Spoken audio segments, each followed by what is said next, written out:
First దేవునికి ప్రాధాన్యత ఇస్తే ఆటోమేటిక్గా శరీరం అణగదొక్కబడుతుంది.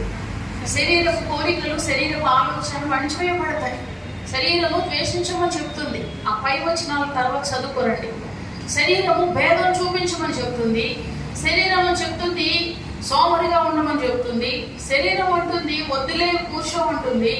శరీరం చెప్పేటువంటిది మాట అల్లరి చేయమని చెప్తుంది, జగడాలు రేపమని చెప్తుంది. శరీరం చెప్పినట్లుగా నడుచుకుంటే మనం ఆత్మానుసారంగా నడుచుకోలేము.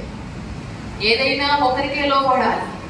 ఏ వ్యక్తి కూడా ఇద్దరు యజమానులకు దాసులుగా ఉండలేరు. అయితే సిరిని లేదా దేవుణ్ణి ప్రేమించాలి. సిరిని దేవుణ్ణి ఎవరు ప్రేమించలేరు. ఎవరినైనా ఒకరినే సేవించాలి. అయితే ఆత్మానుసారం, లేకపోతే శరీరానుసారం. అటు ఇటు ఉన్నాం అనుకోండి, కొన్నిసార్లు అటు ఇటు ఉంటారు. అవునా? ఆదివారం రోజు ఆత్మానుసారంగా ఉంటారు, సోమవారం